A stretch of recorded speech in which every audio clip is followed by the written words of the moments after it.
Hey folks, Homer Barra back here once again at the BioWare booth, well really the whole setup at the Gaslamp Hilton, and I'm with Corey Butler, the producer on Star Wars The Old Republic. How's it going? It's going great, man. How are you doing today? I'm doing wonderful. Now you've been cooped up in this room in nice, pleasant, air-conditioned space for people to come in and actually get their hands on with Star Wars The Old Republic. Let's talk about what you guys are showing off at the con this year. Sure. Here in the Hilton, we're doing PvP. Okay. So we're doing the Alderaan war zone.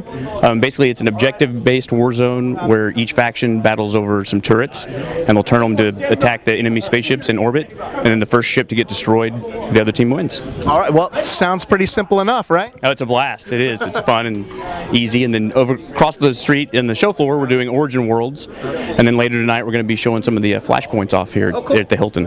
Awesome. So, you know, obviously the Star Wars universe, huge.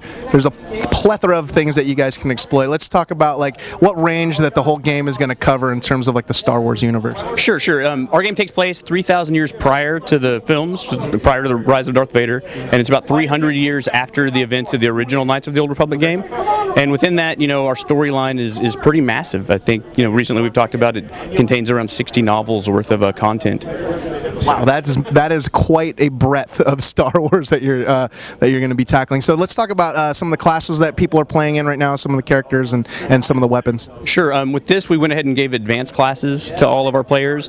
So there's 8 classes, of course, and then each class has a couple of disciplines they can specialize in.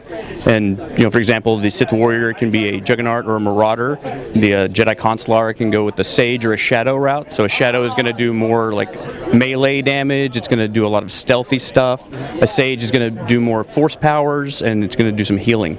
Oh, cool. And with the shadow, you're going to have the pole saber, the double-bladed lightsaber, and then the sage is going to have a single saber. Cool. Well, we were just outside right before we dipped in here to take a look at the game a little more specific. We noticed that the little stand up there's got a little veil on. Is there a special unveiling that's going to take place here? There may be a character from the game that's under that sheet, and we're going to pull that off later and show it off. And for folks who are here at the show, when is that going to go down?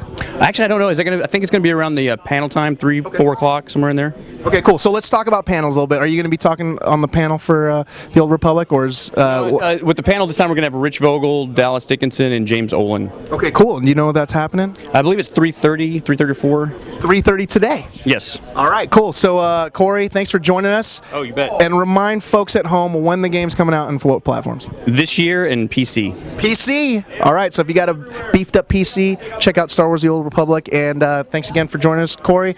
And enjoy the rest of your con. You bet. You too. Thanks. All right. So that was your look at the whole BioWare setup here at the Gaslamp Hilton, and on with the rest of the show.